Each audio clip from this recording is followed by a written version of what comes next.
ডিমের একটা খুব ভালো রেসিপি নিয়ে আমি রাখি আপনাদের মাঝে আবার চলে আসলাম। আশা করি আপনারা আজকের এই ডিমের রেসিপি দেখে খুব ভালো বলবেন এবং বানাবেন। নমস্কার বন্ধুরা, আমি রাখি সকল বন্ধুদের জানাই আজকের আমার এই ডিমের রেসিপিতে স্বাগতম। আজ আমি খুব ভালো একটা ডিমের রেসিপি দেখাতে চলেছি। আপনারা পুরো ভিডিও দেখলে ভালো লাগলে খারাপ লাগলে কমেন্ট করতে ভুলবেন না। আর কারা এরকম করে বানান বা এই ভিডিও দেখে কারা বানাবেন কমেন্ট করবেন।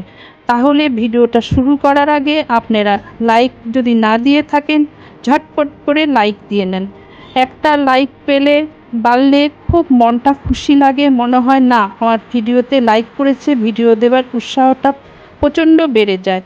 আমি বানানো এখন শুরু করছি। আমি এখানে রাখলাম 5টা ডিম ভেঙে এখানে দিলাম, সামান্য লবণ দিয়ে ভালো করে এটাকে ফেটিয়ে নিতে হবে। খুব ভালো করে এটাকে ফেটিয়ে নিতে হবে যাতে একদম একটু সাদা সাদা হয়। এখানে আমি কড়াই বসিয়ে দিয়েছি, শুকনো লঙ্কা ছোট ছোট করে কেটে দিয়েছি, রসুন কুচি, কাঁচা লঙ্কা কুচি আর গোটা জিরা ফোড়ন দিলাম। এটা খুব ভালো করে একটু লাল করে ভাজতে হবে। এটার মধ্যে রসুন কুচিটা বেশি লাগে, দেখলেই বুঝতে পারছেন যে আমি রসুন কুচি কতটুক দিয়েছি 5টা ডিমের মধ্যে, তাহলে আপনারাও বানাতে পারবেন। ভালো করে এটা একটু ভেজে নিলাম, তারপর দিয়ে দিলাম পেঁয়াজ কুচি। আমি তরকারি কাটাগুলো দেখালাম না, তাহলে ভিডিওটা অনেক বড় হয়ে যাবে আর সবাই রেগে যাবে এত বড় ভিডিও। তার জন্য আমি যতটা পারি ছোট করে ভিডিওটা মূল বিষয়গুলো দেখানোর চেষ্টা করি। এখন ছোট করে আলু কেটে রেখেছি দিয়ে দিলাম, আর এর মধ্যে দিয়ে দিলাম লবণ। লবণটা আগে কেন দিলাম, আলু পেঁয়াজটা ভাজা হয়ে যাবে এবং সিদ্ধটা তাড়াতাড়ি হয়ে যাবে। আপনারা অনেকেই জানেন, অনেকেই করেন, পেঁয়াজ যখন ভাজা হয় একটু লবণ দিলে পরে ভাজাটা তাড়াতাড়ি হয়ে যায়। খুব ভালো করে এটাকে ভাজতে হবে। আমি অনবরত এটা ভেজে চলছি। এখন এর মধ্যে দিয়ে দিলাম টমেটো কুচি, হলুদ আধা চামচ করে, জিরের গুঁড়ো, ধনের গুঁড়ো আর লঙ্কার গুঁড়ো 1 চামচ।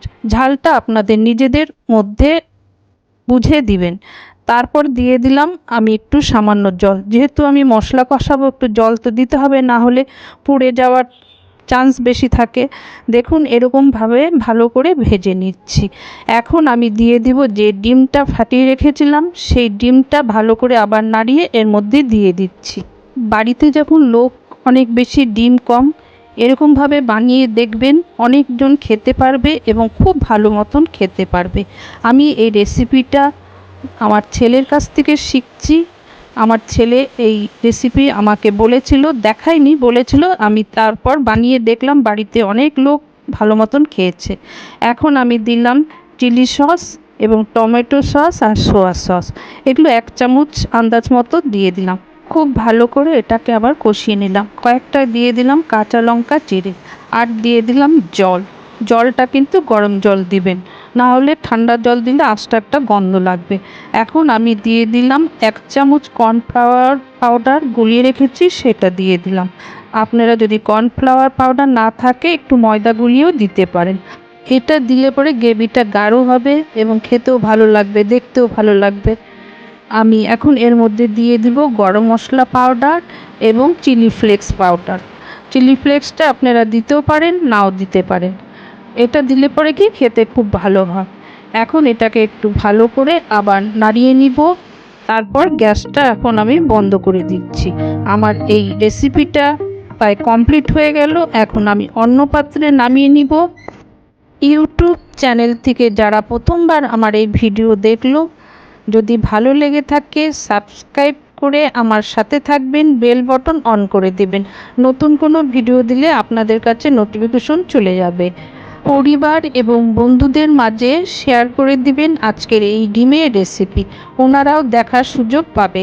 আর যারা ফেসবুক পেজ থেকে দেখছেন, ভালো লাগলে ফলো করবেন এবং শেয়ার করে দিবেন, সবাইকে দেখার সুযোগ করে দিবেন। আর আপনারা ভিডিও রিলেটিভ কমেন্ট করবেন যে কেমন হলো, না খারাপ হলো, বা ভালো লেগেছে খারাপ লেগেছে, আপনারা কমেন্ট করবেন। আশা করি আপনাদের ভালো লেগেছে। আপনারা ততদিনে ভালো থাকুন, সুস্থ থাকুন, এই কামনা করে আজ আমি বিদায় নিচ্ছি। বিদায় নেবার আগে আপনাদের জানাই, যারা এতক্ষণ ভিডিও দেখলো তাদের ধন্যবাদ।